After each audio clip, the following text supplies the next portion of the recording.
तो यार motion in a plane, सबसे पहले तो जैसे मैंने आपको फर्स्ट क्लास में बताया था, मोशन वाली क्लास में, यार हमें देखना है कि हमारा पार्टिकल जब ट्रैवल कर रहा है तो वो कितनी एक्सिस कवर कर रहा है एट द सेम टाइम। तो अगर मैं कह रहा हूं कि अगर हमारा कोई पार्टिकल है और वो सिर्फ एक ही एक्सिस कवर कर रहा है, मतलब एक्स एक्सिस हो गया या वाई एक्सिस हो गया, नेगेटिव हो गया या पॉजिटिव हो गया, तो फिर वो हमारा मोशन किस टाइप का बन जाता है? वो बन जाता है motion along a straight line. लेकिन अब हमें डिस्कस करना है मोशन अलोंग अ प्लेन। तो मोशन अलोंग अ प्लेन में हम क्या डिस्कस करेंगे कि यार हमारा जो पार्टिकल है वो मल्टीपल डायरेक्शन में ट्रेवल कर रहा है एट द सेम टाइम। मतलब वो एक्स एक्सिस में भी कवर कर रहा है, वाई एक्सिस में भी कवर कर रहा है, या फिर वो तीनों एक्सिस को एक साथ कर सकता है, एक्स वाई और जेड। तो जब हम मोशन इन अ प्लेन की बात कर रहे हैं तो हमें सबसे पहले जो इंफॉर्मेशन अच्छे से पता होनी चाहिए वो वेक्टर्स की पता होनी चाहिए। वेक्टर्स में अभी पढ़ा नहीं रहा, सबसे पहले बस इतना ही बता दो। राधिका एक मिनट, आप क्या कह रहे हो? ठीक है राधिका, भी वो भी डिस्कस कर लेते हैं, डन। तो सबसे पहले आप मेरे को ये बता दो कि आपको वेक्टर्स में क्या ये चीजें आती हैं? अभी हमारे सिर्फ दो ही चीजों का काम है। तो एक देखो, क्या आपको वेक्टर्स का रिजल्टेंट निकालना आता है? और दूसरा, क्या आपको वेक्टर्स को रिजॉल्व करना आता है? ये दोनों टॉपिक आपको अच्छे से आते हैं? नो। No sir. नहीं आते? तो नो ठीक है सर। भैया, तो सबसे पहले इस पे ही डिस्कस कर लेते हैं, फिर अपना मोशन इन अ प्लेन सही से स्टार्ट करते हैं। भाई वेक्टर्स, वेक्टर्स का मतलब हमें डायरेक्शन और मैग्नीट्यूड दोनों चीजें कंसीडर करनी है।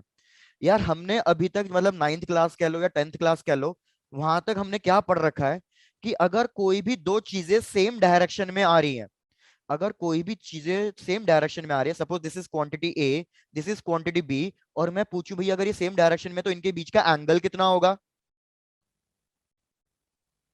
अगर सेम डायरेक्शन में है तो इनके बीच का एंगल कितना होगा? भाई नो रिस्पॉन्ड।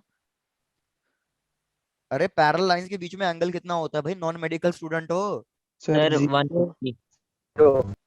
0 डिग्री। यार जीरो।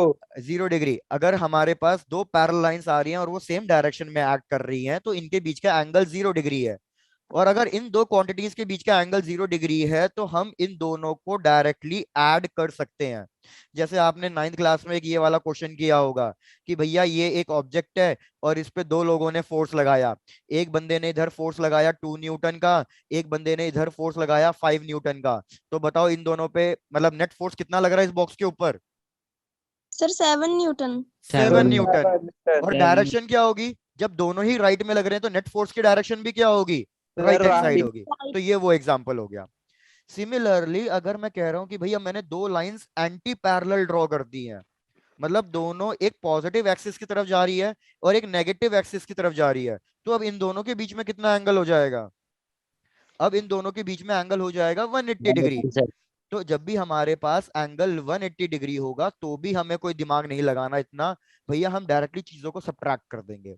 जैसे कि यही क्वेश्चन ले लो, बस डायरेक्शन अपोजिट कर दो कि यार एक बंदे ने इधर फोर्स लगाया 5 न्यूटन, एक बंदे ने इधर फोर्स लगाया 2 न्यूटन, तो नेट फोर्स कितना आएगा और किधर आएगा? Sir 3 Newton. ये तो ठीक है, चलो नेट फोर्स 3 न्यूटन आएगा, इन दोनों को सब्ट्रैक्ट कर दिया, लेकिन डायरेक्शन क्या होगी नेट फोर्स की? Sir right. Right. Right. Right क्यों? क्योंकि हमारा राइट हैंड साइड वाला फोर्स ज्यादा बड़ा था। तो ये दोनों चीजें, मतलब पैरेलल और एंटी पैरेलल वाली चीजें तो पढ़ रखी है हमने लोअर क्लास से। अब हम 11th क्लास में वेक्टर को जब थोड़ा सा और डिटेल में पढ़ते हैं तो हम क्या करते हैं, हम यहाँ पे एंगल ले आते हैं, कोई रैंडम एंगल। तो मैंने कहा कि भैया ये एक वेक्टर क्वांटिटी है ए और ये कोई दूसरी वेक्टर क्वांटिटी है बी। इन दोनों के बीच में ना तो एंगल 180 है ना तो एंगल 0 डिग्री है। तो भाई अब इसको कैसे सॉल्व करूंगा? ना आप डायरेक्टली ऐड कर सकता ना सब्ट्रैक्ट कर सकता, फिर क्या करें? तो इस केस में हम निकालते हैं इनका रिजल्टेंट, कि जब मेरे को ए और बी का नेट नेट फाइंड करना होगा तो मैं इनका रिजल्टेंट निकालूंगा। तो रिजल्टेंट का फॉर्मूला क्या है? अब ये तो पता ही होगा, लास्ट क्लास में भी कुछ एक आधा कुछ ऐसे किया था। रिजल्टेंट का formula yes sir. A square plus B square plus 2ab cos theta, जहां पे ये थीटा किसके बीच का एंगल होगा? थीटा ए वेक्टर और बी वेक्टर के बीच का एंगल होगा। भाई यस इतनी सी सर। चीज है, चेक करो इसमें कोई दिक्कत? No no sir. Sir. No sir. बढ़िया। अब सिमिलरली देखो, हमने इस रिजल्टेंट वाले मेथड में क्या किया, हमने इस रिजल्टेंट वाले मेथड में दो वेक्टर्स का एक कंबाइंड इफेक्ट फाइंड किया। भाई मेरे पास दो वेक्टर थे ए और बी, और मैंने इन दोनों का कंबाइंड इफेक्ट फाइंड किया, उस कंबाइंड इफेक्ट को हम कहते हैं रिजल्टेंट। अब रिजोल्यूशन सेकंड वाले में क्या करना है, हमें इसका उल्टा करना है कि मेरे को एक सिंगल वेक्टर गिवन है। अगर मेरे को एक सिंगल वेक्टर गिवन है तो मैं इसको कंबाइंड इफेक्ट मान के चल रहा हूं, और मैं इसके बाकी दो वेक्टर्स फाइंड करना चाहता हूं ए और बी। तो वो कैसे सॉल्व करें, पहले ये बताओ, मतलब सर, टारगेट समझ में आया हम क्या करना चाह रहे हैं? No sir. नहीं समझ में आया, डन। भाई मैं कह रहा हूं मेरे पास दो वेक्टर थे ए और बी, मैंने इन दोनों का नेट फाइंड कर लिया था ना, ये रिजल्टेंट आ गया था ना। Yes sir. अब इसका यस उल्टा सर। करना है नीरज, इसका उल्टा कि भाई मेरे को आर गिवन है, अब मैं ए और बी कैलकुलेट करना चाहता हूं। तो जब मेरे को आर गिवन हो और मैं ए और बी कैलकुलेट करना चाहूं, तो वो हमारा कहता है रेजोल्यूशन ऑफ वेक्टर्स या splitting of vectors. Yes sir. तो अब देखो इसको कैसे कैलकुलेट करेंगे। यार अगर मैं कोई एक रैंडम एंगल ले लूंगा तो मैं उसके दो कंपोनेंट्स ए और बी फाइंड नहीं कर पाऊंगा, क्योंकि मेरे पास ना तो राइट एंगल ट्रायंगल बनेगा ना कुछ बनेगा। तो हम क्या करते हैं हमेशा कि इस आर को हमेशा दो परपेंडिकुलर कंपोनेंट्स में स्प्लिट करते हैं। परपेंडिकुलर कंपोनेंट्स में क्यों स्प्लिट कर रहे हैं? परपेंडिकुलर कंपोनेंट में स्प्लिट करने का बस एक ही रीजन है कि भाई मेरे पास राइट एंगल ट्रायंगल आ जाए, और जैसे ही मेरे पास राइट एंगल ट्रायंगल आ जाएगा तो मैं अपना कोई भी ट्रिग्नोमेट्रिक रेशियो यूज करके चीजों को कैलकुलेट कर सकता हूं। क्या ये रीजन समझ में आ गया कि ये दोनों हमेशा परपेंडिकुलर क्यों लिए मैंने? Yes sir. Yes sir. अब देखो क्या करना है यार, अगर ये मैंने यहाँ पे बी ड्रॉ किया है तो मैं इस बी का पैरेलल यहाँ ड्रॉ कर सकता हूं ना, ताकि ये क्लोज ट्रायंगल बन जाए। तो ये मैंने बी का पैरेलल ड्रॉ कर दिया, तो ये हो गया बी वेक्टर, ये हो गया ए वेक्टर। मैंने इस वाले को एंगल थीटा मान लिया।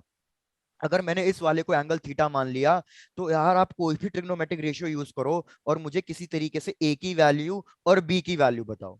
तो जब मैं ए की वैल्यू कैलकुलेट करना चाह रहा हूं तो ए मेरा बेस है, और मेरे को ट्राइंगल के हाइपोटेन्यूज की वैल्यू गिवन है आर, तो मैं यूज करूंगा कॉस थीटा। तो कॉस थीटा होता है बेस बाय हाइपोटेन्यूज, तो मेरे पास आ जाएगा cos theta is A by hypotenuse R. तो ए की वैल्यू हमेशा कितनी लिखनी है मेरे को?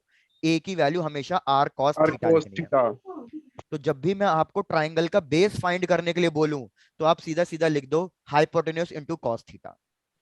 अब सिमिलरली जब मैं बी की वैल्यू निकालूंगा तो मैं यूज करूंगा साइन थीटा, क्योंकि बी मेरा परपेंडिकुलर है और आर मेरा हाइपोटेन्यूस है। तो मेरे पास डायरेक्टली बी की वैल्यू आएगी आर साइन थीटा। तो अब मैं आपको इसका एक जो दूसरा तरीका है जो यूजुअली हम सब पढ़ाते हैं इस तरीके से, भाई सीधा सीधा याद क्या रखना है कि अगर ये मेरे पास एक रिजल्टेंट है और मैं इसको स्प्लिट कर रहा हूं, तो जिसके साथ भी एंगल बन रहा होगा, जिसके साथ भी एंगल बन रहा होगा वो हमेशा कॉस थीटा वाला टर्म होगा, और दूसरा टर्म हमेशा क्या बनेगा? Sine Sin theta theta। का। Sine theta. बिल्कुल, बस आपको इस तरीके से याद रखना है और कुछ अभी दिमाग नहीं लगाना।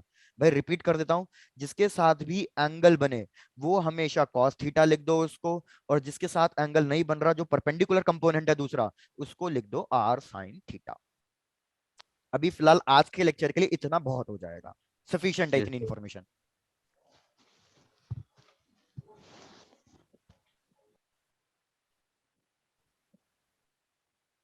भैया डन डना डन? Yes sir. चलो Yes, sir। बढ़िया। अब देखो हम इसको कहाँ यूज करेंगे, बस अभी मैं बता रहा हूँ, स्टार्ट नहीं कर रहा कुछ भी, हम इसको कहाँ यूज करेंगे। जैसे अगर आपको याद हो यार, मैंने फर्स्ट लेक्चर में भी ये चीज बताया था कि अगर मैं किसी एक पार्टिकल को थ्रो कर रहा हूँ किसी एक एंगल पे, मैंने कहा ये इनिशियल वेलोसिटी u है और ये मैंने एंगल पे थ्रो करी है, तो मुझे पता है ये पार्टिकल एक्स एक्सिस और वाई एक्सिस दोनों में ट्रेवल करेगी। ये कुछ ना कुछ ऊपर भी जाएगी और कुछ ना कुछ आगे भी जाएगी। तो इसने कुछ ना कुछ एक्स एक्सिस में चीजें करी हैं, कुछ ना कुछ वाई एक्सिस में चीजें करी हैं। तो यार क्या मैं इस वेलोसिटी को, वेलोसिटी वेक्टर क्वांटिटी है, मेरे को एंगल भी दे रखा है, क्या मैं इस वेलोसिटी को दो पार्ट्स में स्प्लिट कर सकता हूं? Yes sir. तो वेलोसिटी को दो पार्ट्स में स्प्लिट करूंगा तो एक वेलोसिटी आ जाएगी एक्स डायरेक्शन में जो मेरे को चाहिए, और एक वेलोसिटी आ जाएगी वाई डायरेक्शन में। तो इस टाइप के क्वेश्चन में हम क्या करते हैं, हम हमेशा एक्स डायरेक्शन को अलग लेके चलते हैं और वाई डायरेक्शन को हमेशा अलग लेके चलते हैं। तो मेरे को बताओ what will be the velocity in the x direction? X direction में कितनी लिखूं वेलोसिटी, इनिशियल वेलोसिटी? सर 0। सिमरन जीरो क्यों होगी? मैंने अभी बताया जिसके साथ एंगल बनता है वो वाला टर्म क्या हो जाता है? cos theta. तो ये हो जाएगी u cos positive. Theta. cos बिल्कुल, theta. u cos theta. Similarly जो मेरा दूसरा परपेंडिकुलर कंपोनेंट बचा सर उसकी उसका value, r sin theta. Very good, तो ये हो Sin जाएगा u, इधर sin हाइपोटेन्यूस u है तो u sin थीटा, क्योंकि ये मेरा हाइपोटेन्यूस है, दैट इज u। चेक कर लो, ये समझ में आ गया कहाँ इसको यूज करेंगे। yes sir yes sir. yes sir done done डंडनाडन, अरे क्या बात है, बढ़िया। तो अगर मैं ऐसा ही कुछ एक और चीज दे दूं तो उसको स्प्लिट करके दे दोगे मेरे को? yes sir yes sir yes sir. चलो देखते हैं भैया, देखते हैं, जोश तो आज पूरा दिखा रहे हो। Yes sir. बढ़िया बात है, ऐसे ही बस मेंटेन कर लेना, पता चला कि ये जोश सिर्फ आधे घंटे का जोश है और उसके बाद फिर मरे पड़े हैं। ऐसा भी मत करना, जनरली ऐसा ही होता है। एक क्लास, पिछली क्लास में तुमने ऐसे ही लोगों ने किया था, स्टार्टिंग में तो बढ़िया जोश है, फिर एंड में धीरे धीरे अरे सर बस खत्म तो करो। चलो इधर देखो भाई, इस टाइप का क्वेश्चन हमें ना अभी नेक्स्ट चैप्टर्स में बहुत ज्यादा पढ़ेंगे, लॉज ऑफ मोशन वगैरह में। यार मैंने एक इंक्लाइंड प्लेन लिया, उसके ऊपर एक डब्बा रख दिया, डब्बे का मास है m। तो आप सबको ये तो पता ही होगा भैया, ये भी 9th क्लास वाली बात, कि अगर किसी भी ऑब्जेक्ट के पास मास है तो उसका वेट होगा, और वेट का फॉर्मूला होता है मास इनटू ग्रेविटी। तो मास इनटू ग्रेविटी। बिल्कुल। अब भैया वेट ग्रेविटी की वजह से लग रहा है, तो वेट की डायरेक्शन क्या होनी चाहिए? Sir downward. downward. हर्ष घर में ही बैठे हो ना? Yes sir. जिस हिसाब से चिल्ला रहे हो लग नहीं रहा तुम घर में बैठे हो, ऐसा लग रहा है कि कहीं लैपटॉप फोन रखा है कहीं दूसरे कमरे में और तुम दूसरे कमरे में कर रहे हो। चलो इधर भाई, हमने इस पे वेट मार्क कर दिया। याद रखो वेट हमेशा नीचे वर्टिकल डाउनवर्ड्स लगेगा, लेकिन जब भी हम इंक्लाइन प्लेन की बात करते हैं तो हमें क्या करना होता है। अब इस चीजों को इमेजिन कर लो थोड़ा सा, पहले तो आपको फील दिला देता हूँ थोड़ी सी। भैया ये मेरे पास एक इंक्लाइन प्लेन ले लिया मैंने, ये मेरा फोन, और इसके ऊपर ये मैंने ऑब्जेक्ट रख दिया, तो ये ऑब्जेक्ट स्लाइड करेगा अपने आप नीचे। तो आप मेरे को ये बताओ, ये ऑब्जेक्ट जो स्लाइड कर रहा है ये कौन से फोर्स की वजह से कर रहा है? Sir, friction. फ्रिक्शन तो चीजों को रोकता है, तो फ्रिक्शन की वजह से स्लाइड तो नहीं कर रहा होगा। Gravitation. Sir, भाई angle of repose. अरे आप तो कुछ ज्यादा इंफॉर्मेशन लेके आ गए, अभी तो मैंने लॉज ऑफ मोशन पढ़ाया ही नहीं, तो जो चीज मैंने पढ़ाई नहीं सोचो कि मैं उसके बारे में अभी पूछ ही नहीं रहा। sir repeat. gravity की वजह से नीचे आती बिल्कुल मैं है gravity हाँ हाँ मेरे को तो बोलने दो, आज ज्यादा पढ़ के आए हो। चलो इधर भाई, मैं क्या बोल रहा था, ये मेरा इंक्लाइन प्लेन, इस पे मैंने ये ऑब्जेक्ट रखा, तो ये अपने वेट की वजह से नीचे आ रहा है, लेकिन सिर्फ वेट रिस्पॉन्सिबल नहीं है। कहने का मतलब ये है कि भैया ये वेट के एक कंपोनेंट की वजह से नीचे आ रहा है। तो आपको हमेशा क्या करना पड़ेगा, जब भी मैं इंक्लाइन प्लेन बोलूंगा, मैं क्या निकली हुई बस रुद्रेंद्र रुद्रेंद्र अपना माइक म्यूट पे रखो। कल तो मैं तुम्हें इतनी आवाज दी तब तो तुम्हारा माइक ऑन हुआ नहीं, और आज अपने आप ही ऑन भी हो रहा है। चलो इधर भैया, मैंने क्या कहा, जब भी मैं इंक्लाइन प्लेन की बात करूंगा तो हमेशा हमें अपने वेट को, वेट एक फोर्स है, वेक्टर क्वांटिटी है, इसको स्प्लिट करना पड़ेगा। ये वाला एंगल और ये वाला एंगल सेम होता है, तो एंगल इस वाले कंपोनेंट के साथ बन रहा है, तो इसको क्या लिखूंगा मैं, mg cos थीटा, और ये वाला कंपोनेंट क्या बन जाएगा अपने आप, mg sin theta. बहुत बढ़िया। तो ये वाला लॉजिक भी क्लियर हो गया? Yes, sir. yes sir हाँ हाँ ठीक है ठीक है। Yes sir. मुझे लग रहा है ना तुम्हारा पढ़ने से ज्यादा मस्ती में मन लग रहा है। चलो अब यार याद रखो, जब भी हम दो वेक्टर को स्प्लिट करेंगे हमें कोई भी एंगल दिया हुआ हो सकता है, लेकिन मोस्ट कॉमनली एंगल्स जो हमें मिलते हैं सॉल्व करने के लिए वो यूजुअली होते हैं 37 डिग्री और 53 डिग्री। तो सबसे पहले तो ये बताओ कि क्या आपको 37 डिग्री और 53 डिग्री के लिए ट्रिग्नोमेट्रिक रेशियोज की वैल्यू कैलकुलेट करना आता है या नहीं आता? no sir नहीं No, आता। sir. तो ये एक, हाँ ठीक है ठीक है, तो ये एक शॉर्ट ट्रिक होती है भैया, ये शॉर्ट ट्रिक नोट डाउन कर लो, क्योंकि फिजिक्स के अंदर 37 और 53 डिग्री सबसे ज्यादा यूज होने वाले एंगल हैं। अब पूरी मैकेनिक्स में ये दो एंगल आपका पीछा नहीं छोड़ेंगे। तो देखो इसकी ट्रिक क्या है भैया, एक राइट एंगल ट्राइंगल बना दो, इसके पीछे लॉजिक मत पूछना, कोई लॉजिक नहीं है, शॉर्ट ट्रिक है। हमने एक राइट एंगल ट्राइंगल बना दिया और मैंने ट्रिपलेट मार्क कर दिए, जो मतलब इसको वो करते हो, आप मार्क कर दो 3 4 5। अब भैया नॉन मेडिकल स्टूडेंट हो, ये तो पता ही होगा, अगर मेरी 3 सबसे छोटी साइड है तो इसके अपोजिट जो एंगल होगा वो भी कैसा होगा, सबसे छोटा एंगल सबसे होगा। छोटा तो 3 के अपोजिट मार्क करो 37, 4 के अपोजिट मार्क करो 53, और 5 के अपोजिट तो 90 डिग्री होगा ही होगा। तो ये मैंने वैल्यूज मार्क कर दी। फिर से रिपीट करता हूँ, राइट एंगल ट्रायंगल बनाना, 3 4 5 लिख देना, 3 के अपोजिट 37, 4 के अपोजिट 53 और 5 के अपोजिट तो 90 होगा ही होगा। अब भैया मैं अगर आपसे कोई भी ट्रिग्नोमेट्रिक रेशियो बोलूं तो आप इजीली कैलकुलेट कर देने चाहिए। जैसे cos 37 पूछ रहा हूं मैं, तो भैया cos का फॉर्मूला होता है बेस अपॉन हाइपोटेन्यूज। तो मेरे को बताओ 37 के लिए बेस कौन सी वैल्यू बन रही है? बेस का मतलब तो पता है ना, 37 के Sir, साथ वाली साइड 4 value. और अपॉन Four. हाइपोटेन्यूज, हाइपोटेन्यूज कितना है? 5। 5 अगर सिमिलरली मैं पूछता साइन 37, साइन के लिए होता है परपेंडिकुलर मतलब अपोजिट साइड बाय हाइपोटेन्यूज, तो 3/5। अगर मैं सिमिलरली आपसे पूछ लूं tan 37, तो फटाफट वैल्यू बताओ कितनी आएगी tan 37 की? 4/3 very good, 4/3। Sir, perpendicular by 4/3. Base होता है 3 अपॉन, 5 upon. अरे सब कुछ खिचड़ी बना दी तुमने।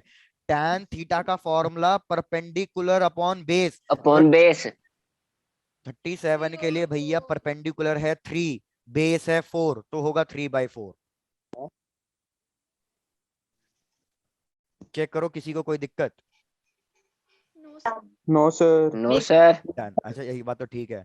अभी कहाँ गया? अभी एक बच्चा था जो बड़े सिंबल्स के साथ उसने अपना आईडी नेम रखा हुआ था, कौन था वो?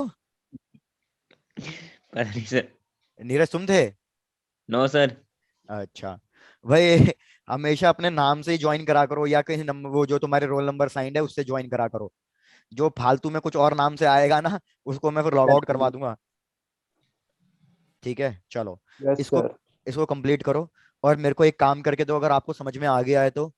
cos 53 डिग्री, ये मैंने 37 के लिए लिखी है वैल्यूज।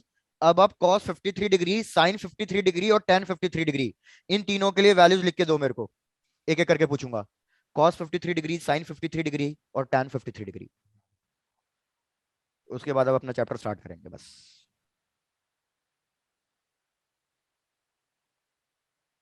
Sir, cos 53 degree 3/5 होगा. बिल्कुल सही है। यस सर सर 4.5 किसकी वैल्यू तनिष्क, ये तो बताओ। साइन सर हाँ साइन ऐसा भी तो बोलो। Sir, और tan का sir 4.3. हाँ सही है, चलो भैया मतलब समझ में आ गया। Yes, sir. क्या मेरे को लिखने की जरूरत है या समझ में आ गया है? Sir, आ गया है. हाँ चलो भैया, आ बहुत गया। बड़ी मेहरबानी। हाँ बहुत बड़ी मेहरबानी।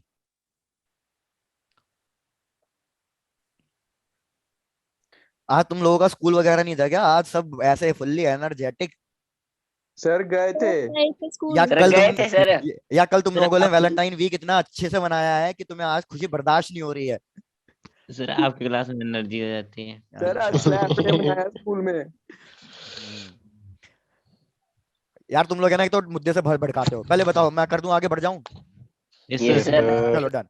भैया आ जाओ, कॉन्सेप्ट पे आ जाओ भाई, बहुत बातें होली, हमें पढ़ना भी है, पढ़ते पढ़ते बातें चटका लेंगे। अब मैं आपसे एक जनरल चीज पूछ रहा हूँ, पहले आप इसका आंसर देना फिर सोचेंगे। यार मैंने क्या कहा कि इधर मैंने एक बॉल ली है और इसको मैंने ड्रॉप किया है, ऐसे छोड़ दिया है। अगर मैंने इसको ड्रॉप किया है तो ये नीचे ट्रैवल करेगी, मतलब ये वाई एक्सिस में नीचे की तरफ ट्रैवल करेगी। तो अगर मैं आपसे पूछूं इनिशियल वर्टिकल वेलोसिटी कितनी बोलूं? भैया इनिशियल वर्टिकल वेलोसिटी कितनी है अगर मैं ड्रॉप कर रहा हूं किसी भी चीज को? Sir, 0. 0। जीरो हाँ Zero. ठीक है। 0. भैया मैं कह रहा हूं कि ये मैंने कितनी हाइट से ड्रॉप करी है? सपोज ये h हाइट से ड्रॉप करी है, इसको नीचे जाने में कितना टाइम लगा? इसको नीचे जाने में टाइम लगा t1। ठीक है, अब नेक्स्ट केस पे आओ। भैया क्वेश्चन ध्यान से सुन लेना। Yes, sir. हाँ अब Yes, sir. नेक्स्ट केस में मैं क्या कर रहा हूं, जितनी ये हाइट थी h, उतनी ही हाइट h से मैंने अब की बार बॉल को फेंका है बिल्कुल सीधा, बिल्कुल सीधा फेंका है। तो आप सबने ये तो नोटिस करा ही होगा डे टू डे लाइफ में, अगर मैं इस चीज को सीधा फेंकूंगा तो ये इस टाइप से पैराबोलिक पाथ लेके नीचे आएगी। तो अगर अब यस इस सर वाले केस में मैं कह रहा हूं कि भैया बॉल को नीचे आने में टाइम लगा t2, भाई ध्यान देना जो मैं बोल रहा हूं, मैंने कहा अब इस बॉल को ग्राउंड में पहुंचने के लिए कितना टाइम लगा? t2। तो आपको बताना है कौन सा ऑप्शन करेक्ट होगा। सब लोग ऐसे मत बोलना, चैट बॉक्स में आंसर आना चाहिए ताकि मेरे को पता चल जाए कि भैया कौन कौन कितना रिस्पॉन्डिव है। तो ये लो और चेक करके बताओ कि भाई सर सर रिपीट करना एक बार। रिपीट हर्ष रिपीट। हर्ष समझ लो ये मेरे हाथ में कोई बॉल है, मतलब ये जो भी ऑब्जेक्ट है मैंने इसको दो तरीके से फेंका है। पहले तरीके से मैंने क्या करा, इसको ऐसे ही छोड़ दिया, इनिशियल वेलोसिटी 0, हाइट h से छोड़ा। इसको नीचे पहुंचने में, मेरे हाथ में पहुंचने में कितना टाइम लगा, टाइम t1 लगा। अब मैं क्या कर रहा हूं, दूसरे केस में मैंने इसको बिल्कुल सीधा फेंका। अगर मैंने बिल्कुल सीधा फेंका तो ये एक पैराबोलिक पाथ लेके, मतलब एक कर्व्ड वाला पाथ लेके नीचे गिरेगी और मेरे हाथ में आएगी। तो मैंने कहा कि भाई इसको मेरे हाथ में आने में कितना टाइम लगा, t2 टाइम लगा। तो आपको अब बताना है कौन सा ऑप्शन करेक्ट है t1 और t2 के बीच का। तो भैया सब सब अपना आंसर जो भी है, चाहे सही गलत कुछ नहीं, आंसर भेज दो चैट बॉक्स में। या पोल कंडक्ट करूं तो पोल कंडक्ट कर देंगे, लेकिन पोल मेरे को पसंद नहीं आता क्योंकि उसमें पता नहीं चलता किसने रिप्लाई किया है किसने नहीं किया। वेदांत का आंसर आया है, सिमरन का आया है, राधिका का आया है, नीरज का भी आ गया है, अभिमन्यु, डिंपल, तनेश, अविनाश, शैली, ओहो, अंश, निधि, सबका आ गया। तो निधि का भी रिप्लाई आया हो, सौरभ, वलोन, अरे हो बढ़िया बढ़िया बढ़िया। तो सबने आंसर भेज दिया है। अब मैं किसी एक बच्चे को पकड़ता हूं, पायल। पायल, Yes, sir. पायल तुमने ऑप्शन मेरे को करेक्ट ऑप्शन भेजा है, दैट इज मतलब ऑप्शन सी भेजा है तुमने। तो मेरे को बताओ, क्या आप एक्सप्लेन कर सकते हो कि ऑप्शन सी क्यों होगा? तुक्का। तुक्का? Yes, sir. ठीक है। अंजना, आपने भी ऑप्शन सी भेजा, क्या बता सकती हो ऑप्शन सी क्यों होगा? तुक्का? चलो। अरे तुम अंजना हो क्या बे? अंजना की तरफ से बोल रहे हो? Tushar, yes sir. Answer C बताओ कैसे हुआ? यार तुम लोग भाई मजेदार अलग ही। चलो इधर देखो, करेक्ट ऑप्शन बताता हूँ। करेक्ट ऑप्शन क्या है? करेक्ट ऑप्शन सी ही है कि दोनों केसेस में टाइम सेम लगेगा। अब ये चीज आपको विजुअलाइज ही नहीं हो पा रही होगी कि यार दोनों में सेम टाइम कैसे लग सकता है, इधर तो बेचारी सीधा सीधा करी है, उधर वो टेढ़ा करके गई है। लेकिन ऐसा नहीं होता।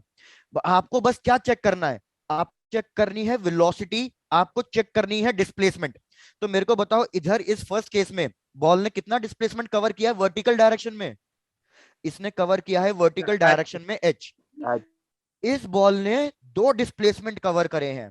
इसने डिस्प्लेसमेंट कवर किया है एक तो x एक्सिस में, और एक डिस्प्लेसमेंट कवर किया है y एक्सिस में। मैं सिर्फ y एक्सिस का पूछ रहा हूं क्योंकि टाइम को y एक्सिस से लेना देना होता है। तो मेरे को बताओ सेकंड वाले केस में कितना डिस्प्लेसमेंट है y डायरेक्शन में? h है इस केस में भी। इस सेकंड केस में बॉल को मैंने सीधा फेंका। अगर मैंने बॉल को बिल्कुल सीधा फेंका है तो मतलब जो भी ये मैंने वेलोसिटी दी है, याद रखना ये मैंने एक्स एक्सिस में दी है क्योंकि मैंने बिल्कुल सीधा फेंका। तो अगर मैं आपसे पूछूं भाई वर्टिकल डायरेक्शन में कितनी वेलोसिटी है इस बॉल की, कितनी वेलोसिटी होगी? 0। क्योंकि अगर मैं किसी चीज को बिल्कुल सीधा फेंक रहा हूं तो मतलब जो भी वैल्यू है वो एक्स डायरेक्शन में है, वाई डायरेक्शन में कोई वैल्यू नहीं है। तो आप देखो यार, दोनों केसेस में डिस्प्लेसमेंट सेम है, वर्टिकल वाला। दोनों केसेस में वर्टिकल वेलोसिटी सेम है। तो अगर वेलोसिटी सेम है, वर्टिकल डिस्प्लेसमेंट सेम है, तो इन दोनों को सेम टाइम लगेगा। इस कॉन्सेप्ट को हम कहते हैं प्रिंसिपल ऑफ फिजिकल इंडिपेंडेंस।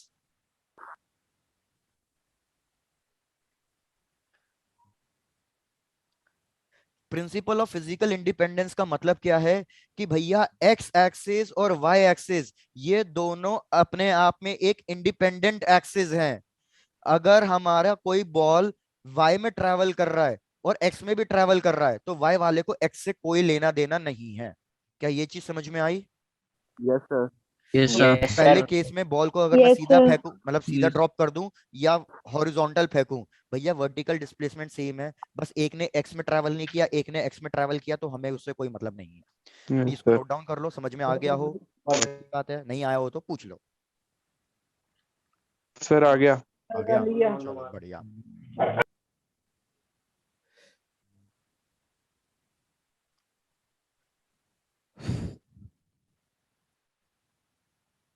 बड़े आगे। Yes sir. Yes, yes sir. Sir. चलो भाई Yes, चलो, sir. सर बढ़िया। अरे अरे अरे बढ़िया बढ़िया। तो अब आ गए यार, हम स्टार्ट कर रहे हैं अपना मेन जो कॉन्सेप्ट है। हम स्टार्ट कर रहे थे आज अपना प्रोजेक्टाइल मोशन। अब याद रखो, हमें इस पूरे चैप्टर में 3 टाइप के प्रोजेक्टाइल पढ़ने हैं। एनसीईआरटी में भले देखा जाए तो 2 टाइप के गिवन है, हमें 3 टाइप के पढ़ने हैं। सबसे पहला हम पढ़ेंगे हॉरिजॉन्टल प्रोजेक्शन, उसके बाद हम पढ़ेंगे अपना एंगुलर प्रोजेक्शन, और फिर लास्ट में हम पढ़ेंगे इंक्लाइंड एंगुलर प्रोजेक्शन। तो हम ये 3 टाइप के प्रोजेक्शन पढ़ेंगे। तो स्टार्ट करते हैं सबसे पहला अपना हॉरिजॉन्टल प्रोजेक्शन से, जिसका अभी मैंने पीछे एग्जांपल दिया। तो हेडिंग लिख लो भैया, हॉरिजॉन्टल प्रोजेक्टाइल या हॉरिजॉन्टल प्रोजेक्शन।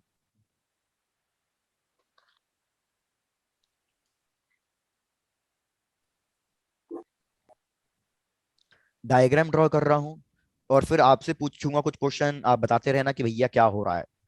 मैंने एक पर्टिकुलर हाइट ली, उस हाइट से मैंने क्या किया, जैसे भी पीछे वाला एग्जांपल में बोल रहा था, इस बॉल को मैंने बिल्कुल हॉरिजॉन्टली फेंका है एक वेलोसिटी यू से, और ये बॉल भैया एक पैराबोलिक पाथ लेके नीचे आएगी और ये यहाँ पे गिरी। तो अब आपको क्या क्या बताना है, हम हमेशा क्या करेंगे, यहाँ पे एक डिफरेंस कॉलम बना के चलेंगे सारे केसेस के लिए, कि क्या क्या हो रहा है अलोंग एक्स एक्सिस और क्या क्या हो रहा है अलोंग वाई एक्सिस। तो सबसे पहले आ जाओ along X axis.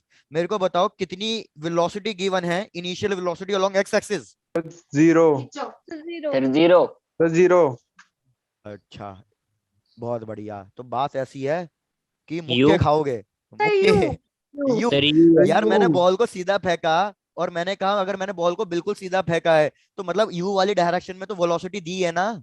You Yes, ये sir. सर। Yes sir. तो यहाँ पे initial velocity along X axis, देखो यार कंफ्यूज मत हो, भूलो मत, ये वाली एक्स एक्सिस है, ऊपर वाली वाई एक्सिस है।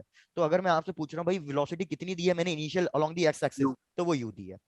और अगर अब मैं पूछूं भाई वर्टिकल डायरेक्शन में, नीचे की तरफ या ऊपर की तरफ, मैंने कितनी वेलोसिटी दी है इनिशियली? Zero. सर जी 0। सर 0। सर बढ़िया। 0। हाँ हाँ, 0। आगे बढ़ते हैं भाई, नीचे की तरफ या ऊपर की तरफ कोई फोर्स लग रहा है क्या बॉल पे? सर नीचे की तरफ लग रहा है Sir, ग्रेविटेशनल लग रहा है बहुत बढ़िया। gravitation force. नीचे की तरफ भैया फोर्स लग रहा है, ग्रेविटेशन फोर्स। तो नीचे की तरफ एसिलरेशन होगी और वो फ्री फॉल एसिलरेशन होगी, और सिंस वो नीचे की तरफ एक्ट करती है तो हम लिखते हैं Negative माइनस जी। gravitation. माइनस Yes, जी। sir. नेगेटिव। बिल्कुल सही। Decrease sir. अब आ जाते हैं कि भैया एसिलरेशन कितनी है एक्स एक्सिस में। तो याद रखो यार, एक्स एक्सिस ये वाली एक्सिस है हॉरिजॉन्टल, इस डायरेक्शन Zero. में कोई फोर्स नहीं लग रहा। एयर रेजिस्टेंस लगता है, लेकिन एयर रेजिस्टेंस हम कंसीडर करते ही नहीं है। तो इस डायरेक्शन में, हॉरिजॉन्टल डायरेक्शन में कोई फोर्स नहीं लग रहा, और कोई फोर्स नहीं लग रहा तो एसिलरेशन कितनी हो जाएगी? 0 हो Zero. जाएगी। और ये मैंने ही, 0। और क्या कहते हैं भैया, 2 लोग पढ़ा रहे हैं मिलके मोशन चैप्टर, तो आपको पता ही चल गया होगा, जब भी एसिलरेशन 0 होती है तो ये बन जाएगा हमारा यूनिफॉर्म मोशन, Uniform motion. और ये बन जाएगा हमारे पास एसिलरेटेड मोशन। मोशन। Accelerated. जब भी हमारे पास यूनिफॉर्म मोशन होगा, मैं सिर्फ कौन सा फॉर्मूला यूज कर सकता हूं? Velocity Sir, equals is to, equal to U plus AT. No, sorry, displacement over time. हाँ ठीक है। और जब भी एसिलरेटेड मोशन होगा तो भैया इक्वेशन ऑफ मोशन जो लग सकेगी वो लगाने की कोशिश करेंगे। तो बस यहां तक नोट डाउन कर लो और चेक करो पहले कि भैया यहां तक समझ में आया या नहीं आया। Yes sir. डन। Sir, आ गया. तो बस एक लास्ट चीज, एक लास्ट चीज, भैया मैंने आपको बोला जो ये डिस्प्लेसमेंट इसने कवर किया है, ये इसने एक्स एक्सिस में कवर किया है, तो इस डिस्प्लेसमेंट को हम कहते हैं रेंज, जिसको हम डिनोट करेंगे आर से। तो यहां लिख देता हूं कि भैया इसने कितना डिस्प्लेसमेंट कवर किया एक्स एक्सिस में, रेंज प्लस आर। और और वाई एक्सिस में कितना डिस्प्लेसमेंट कवर किया है इसने, सर एच। Sir, एच, लेकिन नीचे की तरफ किया है इसलिए माइनस एच। minus H. बिल्कुल सही। बस ये कॉन्सेप्ट था, अब कुछ इक्वेशन वगैरह करेंगे और क्वेश्चन को सॉल्व करेंगे। Yes sir.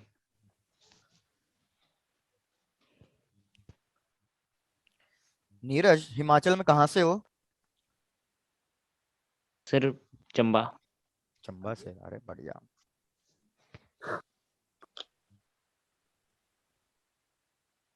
चंबा में बर्फ पड़ती यस सर है ना? भरमौर पड़ती में है ना, सर। बहुत बर्फ पड़ती है ना चंबा में। Yes sir. हम्म,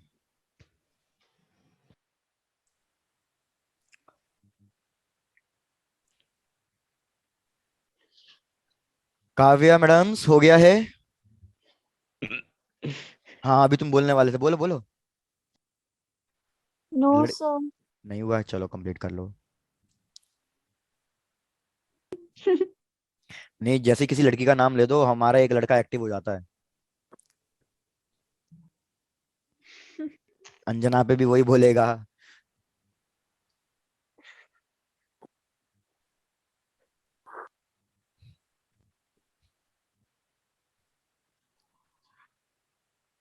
अरे भैया इतना टाइम लेने की नहीं हो रही। हो गया सर। सर हो हो गया गया? है। तो हो चलो गया है। हाँ हो ठीक है, गया जान सर। सर जान हो ले लो गया। बच्चे की। हाँ ठीक है चलो। यहाँ तक समझ हो में आ गया। गया है, तो देखो अब क्या करना है। यार सीधी सीधी बात है, मैं आपको क्या क्या चीजें समझाना चाह रहा हूँ। जब हमारी ये बॉल नीचे आ रही है, तो याद रखो मतलब ये हर एक पॉइंट पे, मतलब हर एक टाइम इंस्टेंट पे ये अलग अलग पोजीशन पे होगी। किसी एक टाइम इंटरवल T1 पे ये इस पोजीशन पे होगी, किसी एक अलग टाइम इंटरवल T2 पे ये कहीं ना कहीं यहाँ होगी। तो जब ये बॉल हमारी नीचे आ रही है, अलग अलग पॉइंट पे आ रही है, तो आपको ये इमेजिन करके देखना है कि भैया उसकी वेलोसिटीज कैसे कैसे वेरी करेगी। तो सबसे पहले इस ऊपर वाले पॉइंट को ही पकड़ लेते हैं। भैया जब ये पॉइंट पे बॉल पहुंची होगी, तो याद रखो हर वक्त बॉल के पास दो वेलोसिटीज होगी, क्योंकि कर्व पाथ में मूव कर रहा है, तो मतलब एक्स एक्सिस और वाई एक्सिस दोनों चीजें कवर कर रही है। तो इसके पास एक वेलोसिटी होगी अलोंग एक्स डायरेक्शन, और एक वेलोसिटी होगी वाई डायरेक्शन। और अगर क्वेश्चन कभी भी आपसे पूछे नेट वेलोसिटी कैलकुलेट करो, तो एक्स और वाई के का क्या निकाल दोगे आप? रिजल्टेंट निकाल दोगे। क्या यहां तक की बात समझ में आ रही है? Yes Yes, sir. sir. Yes, sir. Yes sir. भैया अभी मैंने लिखा एक्स वाला मोशन मेरा यूनिफॉर्म मोशन है। एक्स वाला मोशन यूनिफॉर्म मोशन है, तो ये वेलोसिटी कभी भी चेंज नहीं होने वाली। हमेशा हॉरिजॉन्टल वेलोसिटी यू ही रहेगी, चाहे बॉल मेरी यहाँ पे क्यों ना पहुंच जाए, हॉरिजॉन्टल वेलोसिटी हमेशा यू रहेगी। लेकिन चेंज कौन सी वेलोसिटी होगी? चेंज होगी मेरी वर्टिकल वेलोसिटी, क्योंकि उस पे एक्सीलरेशन लग रही है।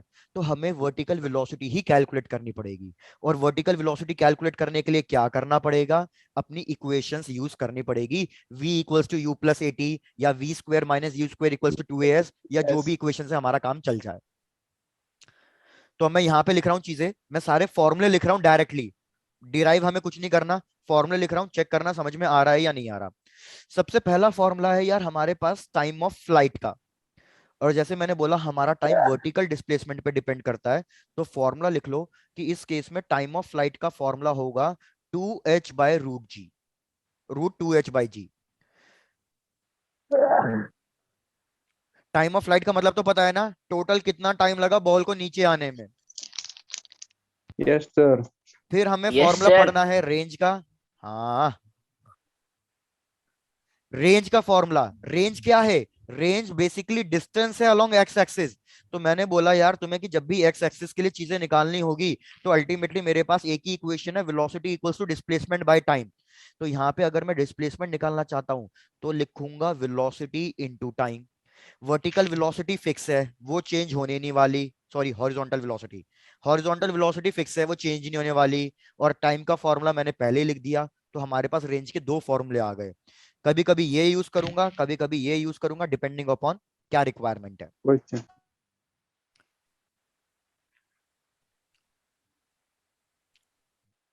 उसके बाद थर्ड चीज जो हमें कैलकुलेट करने को मिलेगी, टोटल एक तरीके से कह लो तीन चीजें ही कैलकुलेट करनी होती है हॉरिजॉन्टल में।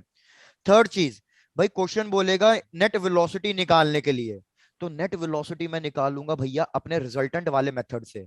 तो लिखूंगा V X square plus V Y square plus 2 × Vx into V Y into angle. कितना लिखूं मैं? एक्स और वाई के बीच में कितना एंगल होता है? cos theta. cos theta. Theta तो, 90. थीटा की वैल्यू पूछ रहा हूँ, 90। 90। हाँ, तो cos 90 जीरो होता है। तो याद रखो जब भी दो चीजें परपेंडिकुलर होगी, तो हमारे पास ये हमेशा 2ab cos थीटा वाला टर्म कट जाएगा। रिपीट, जब भी दो चीजें परपेंडिकुलर होगी, तो हमारा ये 2ab cos थीटा वाला टर्म कट जाएगा, और डायरेक्टली फॉर्मूला हाइपोटेन्यूस मतलब पाइथागोरस थ्योरम बन जाएगा। तो अब जैसे मैंने बोला कि भैया वी एक्स की वैल्यू तो फिक्स है, उसमें तो कोई चेंजेस है ही नहीं, तो ये तो हो जाएगा यू स्क्वेयर। लेकिन हमारी v की वैल्यू, वी वाई की वैल्यू अलग होगी, और उसको मैं कैलकुलेट करूंगा अपना इक्वेशन ऑफ मोशन से, कि V Y is equal to U Y plus A Y T. U Y की वैल्यू 0, तो बताओ वी वाई की वैल्यू कितनी लिखूं मैं? AY. AYT. ए वाई, और ए वाई की वैल्यू है माइनस, तो माइनस जी टी। तो बस सीधा minus सीधा ये GT. फॉर्मूला हो गया हमारा नेट वेलोसिटी निकालने का। अब बस ये तीन चीजें देख लो, कोई इसमें दिक्कत हो तो पूछ लो। No sir. सर स्टार्टिंग से बता दो। अच्छा स्टार्टिंग से ही बता दूं, अरे वाह बहुत बढ़िया। भाई सबसे पहले मैंने कैलकुलेट किया है टाइम ऑफ फ्लाइट। ये भी बता देता हूँ टाइम ऑफ फ्लाइट मैंने कैसे कैलकुलेट किया। टाइम ऑफ फ्लाइट के लिए मैंने इक्वेशन यूज करी, S Y is equal to U Y T plus half A Y T square. भाई डिस्प्लेसमेंट कितना था वर्टिकल डायरेक्शन में, इसलिए मैंने पहले ही सब कुछ लिखवा दिया, माइनस एच। वर्टिकल वेलोसिटी कितनी है इनिशियल, 0, हाफ माइनस जी, जी की वैल्यू एज इट इज छोड़ दो, इनटू टाइम का स्क्वायर। नेगेटिव साइन कट गया, इसको सिंप्लीफाई करोगे तो टाइम ऑफ फ्लाइट का फॉर्मूला आएगा √2h/g। क्या आप समझ में आया टाइम ऑफ फ्लाइट का फॉर्मूला कैसे आया? Yes, sir. Yes, sir. Yes done. Sir. Yes, sir. Sir time का एक बार फिर समझा दो, मेरी ऑडियो डिस्कनेक्ट हो गई थी। ठीक है कोई बात नहीं, फिर से समझ लो। मैंने कहा कि भाई मैंने जब भी मेरे को टाइम ऑफ फ्लाइट निकालना हो, देखो सब लोग सुन लो ध्यान से, जब भी मेरे को टाइम ऑफ फ्लाइट निकालना हो तो वर्टिकल वाली इक्वेशन यूज करना। तो वर्टिकल मतलब मेरे को लिखना है s equals to U T plus half A T square, लेकिन ये जो भी टर्म्स रखूंगा वो सब कुछ वर्टिकल वाले रखूंगा। तो हमने वर्टिकल डायरेक्शन में कितना डिस्प्लेसमेंट कवर किया है, minus H. Minus vertical H. Direction में वेलोसिटी कितनी थी इनिशियल, 0। 0। So तो ये zero. टर्म कट गया, माइनस हाफ, माइनस क्यों लगाया, क्योंकि ग्रेविटी की वैल्यू माइनस में होती है, into T yes sir. Square. इसको सिंप्लीफाई कर दोगे तो हमारे पास टाइम ऑफ फ्लाइट का फॉर्मूला आ जाएगा √2h/g। एक बार टाइम आ गया तो मैं अपना हॉरिजॉन्टल डिस्टेंस निकाल सकता हूं। हॉरिजॉन्टल डायरेक्शन के लिए तो बस मेरे को एक ही फॉर्मूला यूज करना है, velocity equals to displacement by time. तो अगर मैं डिस्प्लेसमेंट निकालना चाहता हूं तो मैं लिख दूंगा वेलोसिटी इनटू टाइम। तो इधर मैंने वही लिखा, horizontal velocity into time. Horizontal velocity u और टाइम √2h/g। और इसी तरीके से मैंने वी नेट निकाल लिया। अब देख लो भैया, आपको कोई दिक्कत हो तो पूछ लो। Okay. No no sir. Sir. अरे हाँ No, sir. ठीक है, नहीं ऐसे बोल लो नो सर, चिल्ला के क्यों बोल रहे हो भैया हर्ष।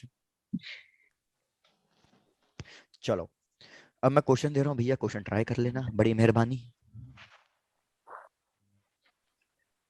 और किसी का आंसर गलत आया फिर बताऊंगा। भाई हमें हाइट गिवन है 20 मीटर की, एक बिल्डिंग है जिसकी हाइट है 20 मीटर्स, और यहां से मैंने एक बॉल को फेंका है, कितनी वेलोसिटी से फेंका है, दैट इज 5 मीटर पर सेकेंड की वेलोसिटी से फेंका है।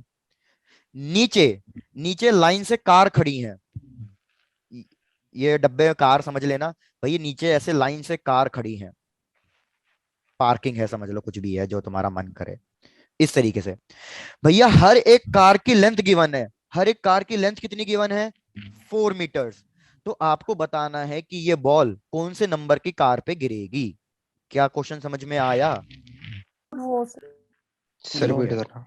रिपीट। Repeat करो. सर ठीक क्या है रही रिपीट। कारें खड़ी है सर? क्या बोल रहे हो? ओ चलो क्वेश्चन सुनो यार। सर हाँ हाँ बोलो बोलो, तुम बोल लो पहले। चाय पी लेते पहले। अच्छा मैं बोल रहा हूँ यार नहीं सर एक, मैं अरे यार पहले क्वेश्चन सुन सर लो, इतना इतना वो डिस्टरबेंस मत करो, फिर पहले क्वेश्चन सुन लो। यार हमने एक बिल्डिंग की हाइट ली है 20 मीटर्स, मैं कह रहा हूँ मैं इस हाइट से बॉल को हॉरिजॉन्टली थ्रो कर रहा हूँ 5 मीटर पर सेकंड की वेलोसिटी से। तो मुझे पता है कि अगर मैं बॉल को 5 मीटर पर सेकंड की वेलोसिटी से थ्रो कर रहा हूँ तो ये इस तरीके से कर्व पार्ट लेके कहीं ना कहीं गिरेगी। नीचे लाइन से कार खड़ी है, तो मेरे को एक कार की लेंथ गिवन है, ये सारी कार सेम लेंथ की है, कितनी कितनी लेंथ गिवन है इस कार की, 4 4 मीटर्स, 4 मीटर्स। तो मेरे को बताना है ये बॉल कौन सी कार पे गिरेगी। तो मतलब अगर मैं सीधा सीधा बोलूं तो मेरे को कैलकुलेट करना है रेंज, कि भैया मेरे को पता करना है कि ये बॉल कितनी ज्यादा दूर जाके गिरेगी, उस हिसाब से मैं ये बता पाऊंगा कि ये कौन से नंबर की कार पे गिरेगी। तो try to calculate the range, बस इतना सा सिंपल सा क्वेश्चन है। क्या रही कारें खड़ी है सर की और भी? और भी लाइन से खड़ी हैं भाई, मैं सारे थोड़ी बना सकता था, लाइन से कार ही कार खड़ी हैं खूब सारी।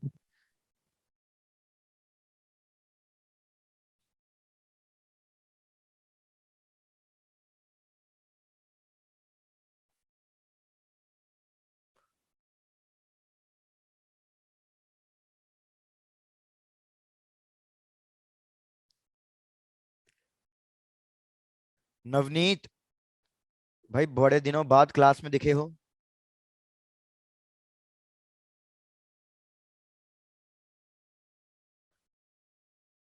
मौसम में हर रोज लगाता हूँ। कल तो नहीं थे। सर डेली आता हूँ। तो कल क्या किसी दूसरे नाम से आए थे? No sir. पता नहीं यार, फिर तुम्हारा नाम मैंने नोटिस तो नहीं किया। चलो।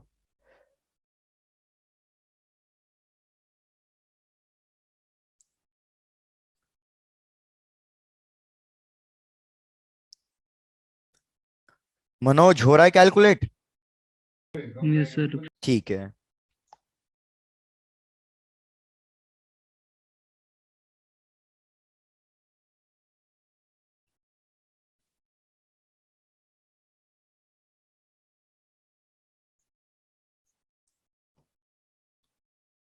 वेदांत तुम मेरे को बताओ, क्या आप कौन सी नंबर की कार पे कर रहे हो ड्रॉप?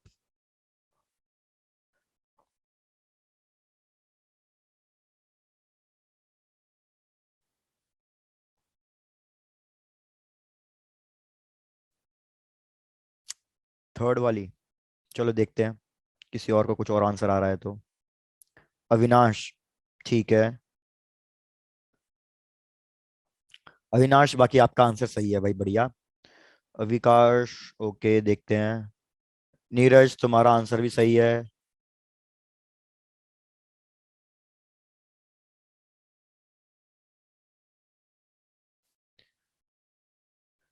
अरे यार, मतलब इतने फुद्दू क्वेश्चन में भी गलती करोगे तो कैसे चलेगा? भाई मैंने आपको सीधे सीधे रेंज कैलकुलेट करने के लिए बोला। अगर मैंने आपको रेंज कैलकुलेट करने के लिए बोला तो मैंने अभी पीछे ही फॉर्मूला लिखवाया, बस वो फॉर्मूला यूज करना था यार, इतना तो टाइम लगना भी नहीं था। मैं रेंज कैलकुलेट करूंगा तो रेंज का formula u into root 2h/g। तो ये u की वैल्यू हमें गिवन है 5, 2 इंटू एच की वैल्यू गिवन है 20, और ग्रेविटी की वैल्यू फिलहाल के लिए 10 लो। तो ये हो जाएगा हमारे पास 2, 2 इंटू 2 4, 4 का स्क्वायर रूट 2, तो रेंज की वैल्यू आ रही है 10 मीटर्स। अच्छा सही आ रही है यार, फिर तो मैंने कुछ वैल्यूज गलत दी है क्या? तो हमारे पास रेंज की वैल्यू अगर 10 मीटर्स आ रही है तो भैया ये कौन सी कार पे गिरेगी बॉल जाके? ये गिरेगी कार नंबर थर्ड, क्योंकि भैया दो कार तो हो गया 8 मीटर्स, तो हमारे पास थर्ड कार पे गिरेगी ना, तो that is car number 3। Sir car के बीच डिस्टेंस भी है। नहीं नहीं, मैंने बोला था ना लाइन से खड़ी है, बिल्कुल कार के बीच का कोई डिस्टेंस नहीं है। हाँ वेदांत ठीक है, माय मिस्टेक भाई, वेदांत तुम्हारा ठीक था, अविनाश का गलत था। सब लोग चेक कर लो भैया, इसमें कोई दिक्कत समझ में आ गया किस टाइप के क्वेश्चन ऐसे हो जाएंगे? Yes, yes sir. सर। चलो सर एक बार बता। क्या बताऊं, कौन सा पार्ट रिपीट करूं? मतलब सर कोई और क्वेश्चन दो। अच्छा कोई और क्वेश्चन दूं, ठीक है यार, बिल्कुल बिल्कुल कोई और क्वेश्चन लो। Yes sir. Done done done.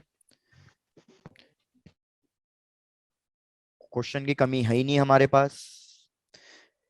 भैया क्वेश्चन, ये हमने लिया 45 मीटर्स हाइट, हमें 45 मीटर्स गिवन है। यहां से बॉल मैंने फेंकी कितनी वेलोसिटी से? 10 मीटर पर सेकंड की वेलोसिटी से। क्या क्या कैलकुलेट करके देना है आपको? फर्स्ट पॉइंट, भैया फर्स्ट पार्ट आपको कैलकुलेट करके देना है कि ये बॉल कितनी देर में नीचे गिरेगी, टाइम ऑफ फ्लाइट कैलकुलेट करके देना है। नेक्स्ट पार्ट, आपको कैलकुलेट करके देनी है रेंज की वैल्यू। और इसमें थर्ड पार्ट भी है। क्या थर्ड पार्ट है? Calculate the velocity of the ball after 1 second, कि 1 सेकेंड बाद इस बॉल की कितनी वेलोसिटी थी। तो चलो ये तीनों पार्ट्स कैलकुलेट करो। और देखो टाइम मत लगाना इतना, try to solve it fast, क्योंकि इतना ज्यादा कुछ कॉम्प्लिकेटेड अभी है नहीं इसमें। Sir time 3। ठीक है Harsh, Harsh answer chat box में लिख के भेज दो, क्योंकि अगर आपने एक बार बोल दिया तो सब उसी को कॉपी मार देंगे अब।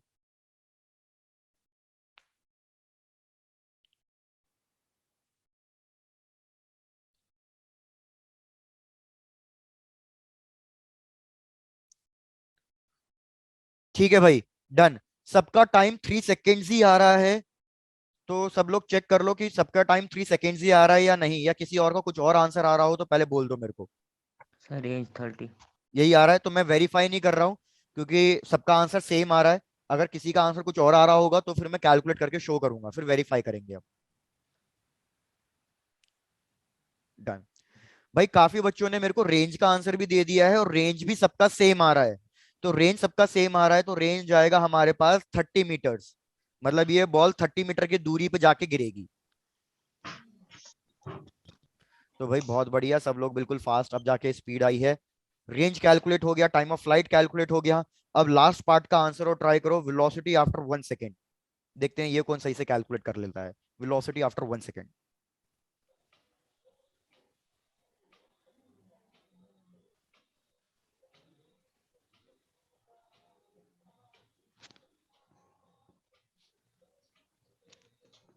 सर वेलोसिटी करनी फाइंड इसकी ना 1 सेकंड आफ्टर। हाँ, वेलोसिटी, नेट वेलोसिटी फाइंड करनी है, याद रखना। मतलब वी एक्स और वी वाई, जो मैंने पीछे फॉर्मूला लिखा है, बस इस फॉर्मूले में टाइम की वैल्यू रखनी है। ग्रेविटी की वैल्यू आपको पता है, यू की वैल्यू आपको पता है।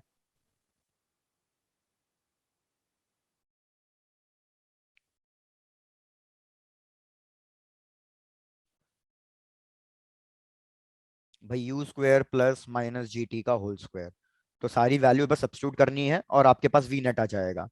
रूट में अगर आंसर आ रहा है, नहीं परफेक्ट रूट बन रहा, तो आप मेरे को उसी में आंसर बता दो, कोई दिक्कत नहीं है, no need to solve further. तो भैया यू स्क्वायर की वैल्यू रखूंगा तो आएगा 100 प्लस जी की वैल्यू 10, टाइम की वैल्यू 3, तो ये हो जाएगा 30 का स्क्वायर। 30 का स्क्वायर कितना हो गया? 900। 900 प्लस 100 तो ये कितना हो गया? √1000। तो √1000 का अगर मैं स्क्वायर रूट करूंगा तो 10√10। Yes sir. Yes, sir. Done डनाडन, अब तो कोई Yes, दिक्कत sir. नहीं है इस टाइप के क्वेश्चन में। No, no sir. चलो बढ़िया। तो हालांकि अभी हमने हॉरिजॉन्टल प्रोजेक्शन भी अभी थोड़ा सा पार्ट किया है, अभी थोड़ा सा पार्ट करना बाकी है, लेकिन वो आप तभी कर पाओगे जब आप नेक्स्ट टॉपिक पढ़ लोगे, एंगुलर प्रोजेक्शन। तो अगर यहां तक कोई दिक्कत नहीं है तो मैं नेक्स्ट वाले पे आ जाऊं। Yes, sir. Yes, चलो done, Yes, sir. Yes sir. Yes, बढ़िया sir. भाई बढ़िया। Yes sir. बस भैया 15-20 मिनट और ऐसे ही एंथू बना के रखना तो काम हो जाएगा। भैया हम आ गए अपने नेक्स्ट वाले पे, एंगुलर प्रोजेक्शन पे। याद रखो सब अच्छा वेदांत आप पूछ रहे हो 30 कैसे आया, ठीक है बताता हूँ 30 कैसे आया। वेदांत हमने जी की वैल्यू रखी है 10, तो जी की वैल्यू 10 रखी और हमें टाइम, भाई माय मिस्टेक, वेदांत नहीं अकेला है जिसने नोटिस किया और सब लोग बस बिल्कुल ये बोले जा रहे हो हाँ सर हाँ sir. Yes sir. Vedant thank you. भाई जी की वैल्यू 10 है, टाइम की वैल्यू मेरे को कितने टाइम पे फाइंड करना था? मेरे को सर टोटल 1 टाइम पे थोड़ी फाइंड करना था, मेरे को तो 1 सेकंड पे फाइंड करना था। तो ये सिर्फ 10 स्क्वायर हो जाएगा। भाई वेदांत थैंक यू। तो ये हो जाएगा हमारे पास √200, और √200 का मतलब है 10√2।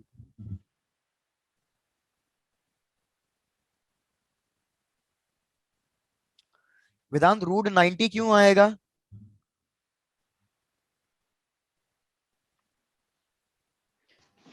वेदांत अंदर माइनस है, उसका स्क्वायर करूंगा तो वो भी तो पॉजिटिव में कन्वर्ट हो जाएगा, शायद से आपने सब्ट्रैक्ट कर दिया। उसका स्क्वायर करूंगा तो भी ये पॉजिटिव में ही बनेगा, तो 10 का स्क्वायर 100, 100 प्लस 100 200। ठीक है, करेक्ट कर लो भाई, सब लोग करेक्ट कर लो। अगर किसी ने गलती से वो पिछला वाला कर दिया है तो 10√10 वाला, इसको करेक्ट कर लो सर टी प्लीज। की वैल्यू भी नहीं रखी हमने यहाँ पर। किसकी वैल्यू नहीं रखी? Sir T. यार क्वेश्चन ने हमसे क्या पूछा है? अगर क्वेश्चन मेरे से पूछता फाइनल वेलोसिटी बताओ जिससे ये ग्राउंड पे स्ट्राइक कर रही है, तो ये कितने टाइम बाद ग्राउंड पे स्ट्राइक कर रही है? 3 सेकंड्स बाद। लेकिन क्वेश्चन ने मेरे से 3 सेकंड बाद नहीं पूछा था, क्वेश्चन ने कितने टाइम बाद पूछा था? 1 सेकंड बाद। तो इधर मैंने टाइम की वैल्यू इसलिए 1 रख दी है। Yes sir. डन। चलो आ जाते हैं नेक्स्ट वाले पे भाई, एंगुलर प्रोजेक्शन। एंगुलर प्रोजेक्शन में ऑलरेडी मैंने आपको एग्जांपल दे दिया। एंगुलर प्रोजेक्शन में हम क्या कर रहे हैं? बॉल को किसी एक एंगल पे थ्रो कर रहे हैं। तो भैया ये मेरी बॉल की वेलोसिटी है u। ओके अभिमन्यु, कोई दिक्कत नहीं यार। ये मेरे बॉल की वेलोसिटी है u, और ये एंगल पे थ्रो किया है मैंने एक्स एक्सिस से थीटा एंगल पे। तो बस कुछ मत डिस्कस करो ज्यादा, फिलहाल इतना ही बता दो क्या क्या चीजें हो रही हैं अलोंग एक्स एक्सिस और क्या क्या चीजें हो रही हैं अलोंग वाई एक्सिस।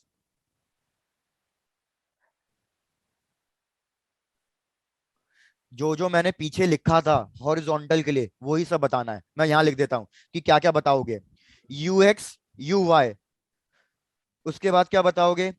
ए एक्स ए वाई। उसके बाद कि भैया ये किस टाइप का मोशन होगा, क्या करना है। फिर displacement along X axis, displacement along Y axis. चलो ये सारी चीजें बताओ। पहले आप सर सब यू लिख लो, एक एक करके पूछूंगा, कोई ऐसे मत मतलब डायरेक्टली बताओ, एक एक करके पूछ लूंगा, आप सब पहले नोट डाउन कर लो अपने नोटबुक्स वगैरह में।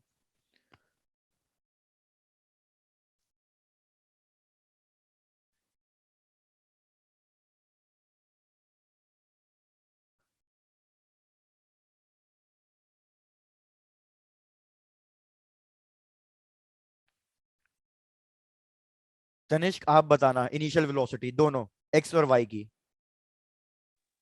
सर ux 0 और u। क्या ये मेरा पार्टिकल जो है जिसमें जो आप यू कह रहे हो, क्या ये मेरा वाई डायरेक्शन में जा रहा है क्या तनिष्क? वाई डायरेक्शन सर का ये मतलब होता है वर्टिकली ऊपर, x डायरेक्शन में जा रहा है। ये एक्स में भी नहीं जा रहा। एक्स का मतलब होता है सीधी हॉरिजॉन्टल, वर्टिकल का मतलब ये, तो ना तो ये इधर सीधा जा रहा है ना तो ये ऐसे ऊपर जा रहा है, ये तो कहीं ना कहीं बीच में निकल रहा है। तो मैंने अभी आपको क्या बताया था कि आप इसको स्प्लिट करोगे और एक्स में अलग निकालोगे वाई में अलग निकालोगे। तो तनिष्क मेरे को बताओ अब एक्स में कितनी लिखूं वैल्यू और वाई में कितनी लिखूं? अभी भी चाहे गलत हो जाए कोई बात नहीं, कुछ भी बता दो जो तुम्हें समझ में आ रहा हो।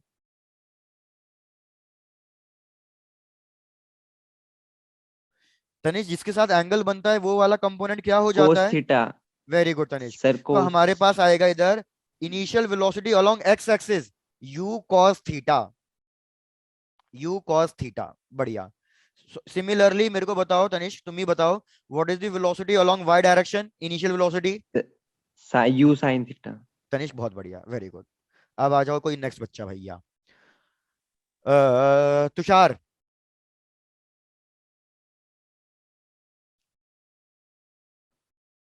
यस सुप्रिया। सर।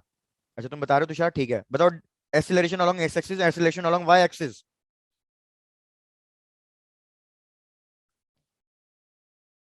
भाई थोड़ा जल्दी। Acceleration along X axis, acceleration along Y axis.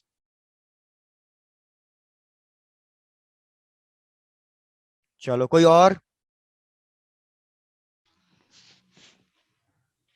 अरे भैया ऐसा सन्नाटा। Akanksha. cos theta. Cos theta. देखो यार मैंने अभी आपको बताया जब, सर x एक्सिस की माइनस जी। sin theta. सुनो वेरी गुड, एक ने सही बोला। यार सबसे पहले ग्रेविटी, ग्रेविटी तो हमेशा नीचे की तरफ लगती है, मतलब वाई एक्सिस की तरफ। तो एक्सेलरेशन वाई एक्सिस में तो माइनस जी ही रहेगी, उसमें कोई चेंज नहीं होने वाला। वेदांत आपका आंसर भी सही है। अब मैंने बात करनी है एक्स एक्सिस की। तो मैंने बोला क्या एक्स एक्सिस में नीचे की तरफ तो ग्रेविटी थी, क्या एक्स एक्सिस में कोई भी फोर्स लग रहा है आगे पीछे? कोई फोर्स नहीं लग रहा। तो एक्सीलरेशन एक्स एक्सिस में कितनी रहेगी?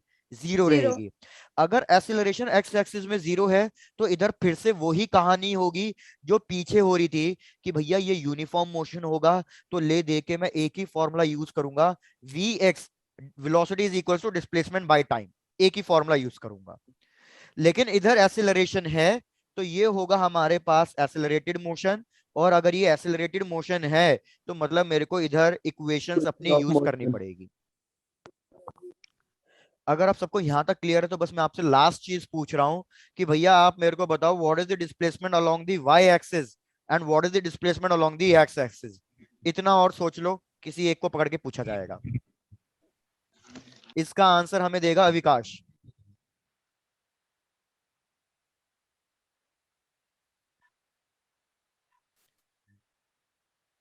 अविकाश दे दोगे आंसर? अविनाश तुम देना चाहते हो?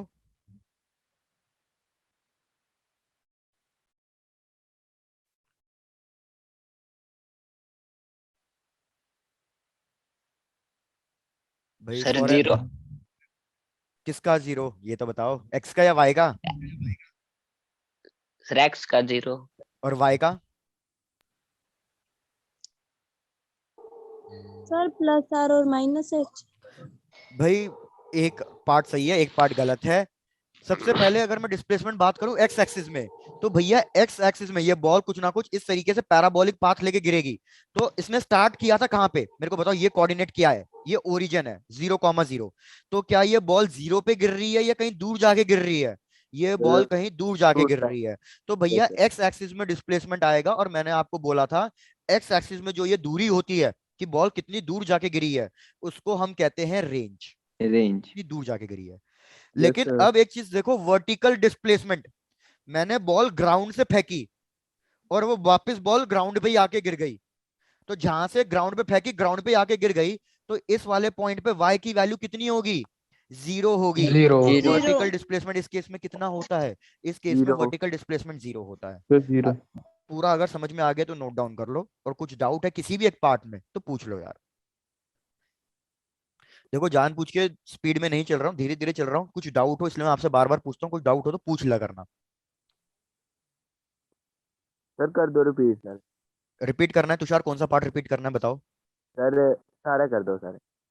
अरे वाह तुषार, टाइम पास कराने की कोशिश कर रहे हो क्या? चलो तुषार रिपीट करता हूँ। बाकी तुषार मेरे को पूरा पूरा लग रहा है ये तुमने ना मस्ती में पूछा है। हाँ सर।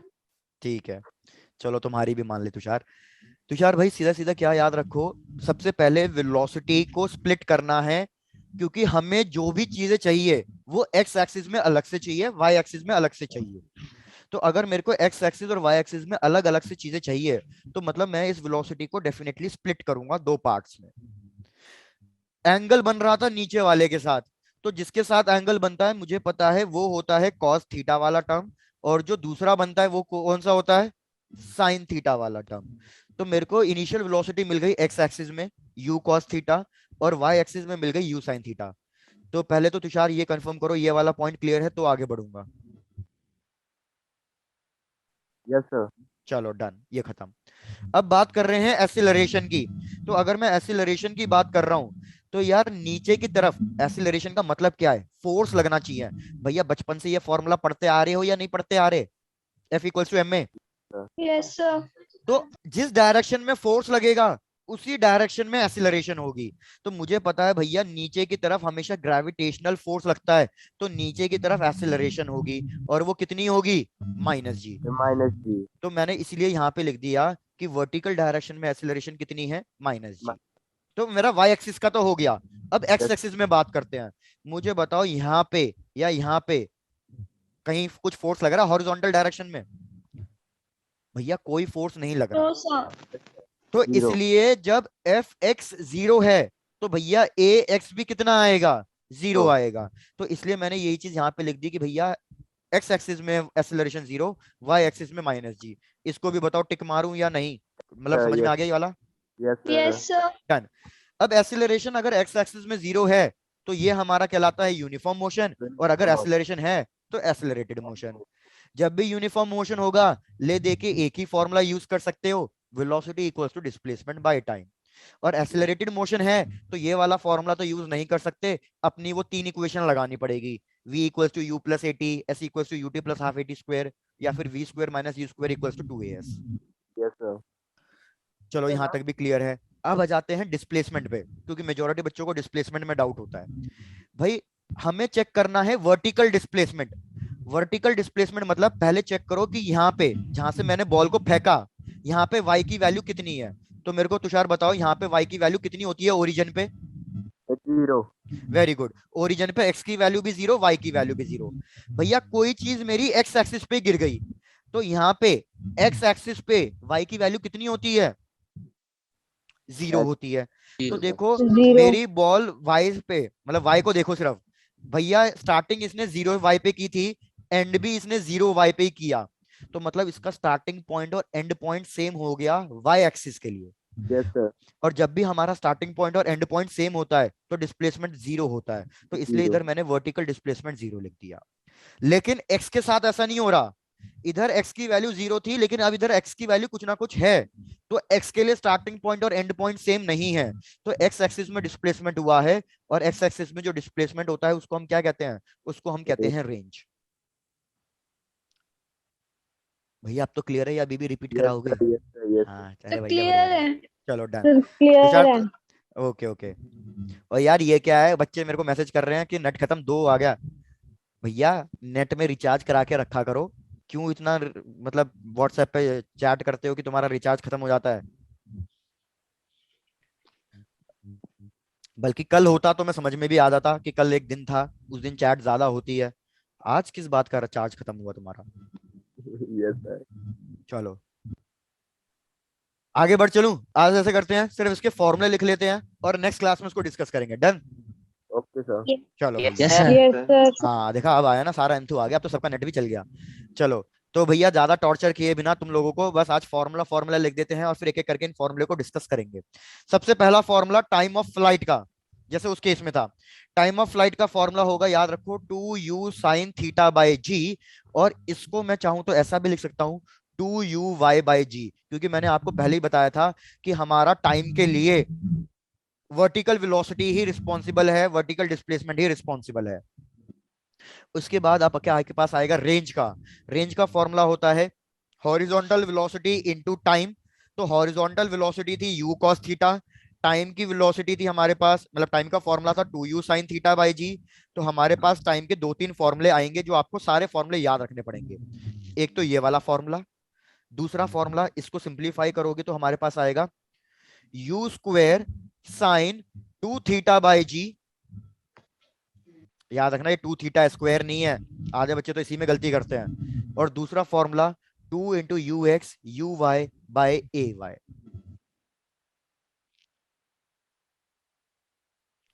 क्या इसमें कोई दिक्कत है पहले दो फॉर्मूले में? No, sir. No, sir. बढ़िया, बोल भी मत देना, बहुत मार खाते। चलो No. U Y square by 2g, बस अभी फिलहाल ये 3 फॉर्मूला लिखो, क्योंकि इससे ज्यादा फॉर्मूला लिख दूंगा तो आप कंफ्यूज हो जाओगे, क्योंकि वो समझाने पड़ेंगे कि वो सब कैसे कैसे आए। तो बस आप ये 3 फॉर्मूले पे भी काम करके छोड़ दो कि time of flight TF equals to 2u by ay, range का फॉर्मूला ux इंटू टी, या फिर u square sine 2 theta by G, या फिर 2ux uy बाय ay। और सिमिलरली मैक्सिमम हाइट का formula u square sine square theta by 2g।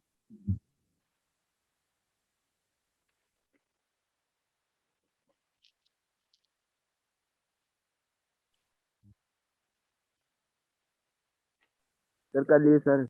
कर लिए? तो चलो डन। Sir. आज के लिए भैया इतना ही। सब लोग बस चेक कर लो कि किसी को अगर कुछ भी आज के टॉपिक में डाउट लगा हो, कुछ रिपीट कराना हो, तो मजाक से हटके रिपीट करवा सकते हो, कोई बड़ी बात नहीं है। Sir Excuse me, third sir. वाला फॉर्मूला बता दो। थर्ड वाला फॉर्मूला बताना है? थर्ड वाला फॉर्मूला मतलब हाइट वाला फॉर्मूला कह रहे हो आप? यस सर, यस ठीक सर। है, वो ही बताता हूँ। और बोलो, और क्या डाउट है? अभी तो वही है. तुम्हारी भी वही है? चलो done. Maximum height, maximum height का मतलब क्या है? देखो जब मैं बॉल को किसी एक एंगल पे फेंक रहा हूं, जैसे जैवलिन थ्रो होता है बेसिकली, तो इसमें क्या होता है, हमारी जो ये ऑब्जेक्ट है ये पहले ऊपर जा रही है और फिर ये नीचे आ रही है। तो कितनी हाइट तक ये ऊपर गई थी, इस हाइट को हम कहेंगे मैक्सिमम हाइट। और Height. जैसे मैंने motion in a straight line में पढ़ाया था, मैक्सिमम हाइट पे हमेशा वर्टिकल वेलोसिटी कितनी हो जाती है? 0, क्योंकि हॉरिजॉन्टल वेलोसिटी कभी चेंज नहीं होने वाली, हॉरिजॉन्टल वेलोसिटी रहेगी, लेकिन वर्टिकल वेलोसिटी कितनी हो जाएगी मैक्सिमम हाइट पे? 0 हो जाएगी। तो मैं ये हाइट कैलकुलेट करना चाहता हूं कि ये बॉल कितनी हाइट तक गई और फिर ये नीचे आने लग गई। तो उस मैक्सिमम हाइट का फॉर्मूला होता है u square sine square theta by 2g, क्योंकि हमारी हाइट जो है वो वर्टिकल वेलोसिटी पे डिपेंड करती है, इसलिए। Yes sir. डन। राधिका, आपका डाउट भी क्लियर है? Yes, sir. चलो, सर हाँ, हमारा बोलो। कल का थोड़ा टॉपिक रह गया था. कल का आपका टॉपिक जो कह रहे हो ग्राफिकल मेथड रह गया था, ऐसा कुछ रह नहीं गया है राधिका। बाकी एक काम करूंगा, नेक्स्ट क्लास में सबसे पहले मैं आपको 1 या 2 क्वेश्चन करा दूंगा ग्राफिकल मेथड के, ताकि जो डाउट होगा या कुछ जो रह भी गया है, वो कंप्लीट हो जाएगा, और फिर मोशन इन अ प्लेन को कंटिन्यू करेंगे। Okay sir. ठीक है, डन। Yes, sir. चलो तो भैया मिलेंगे नेक्स्ट क्लास में। Tata, bye bye, take care और एंजॉय।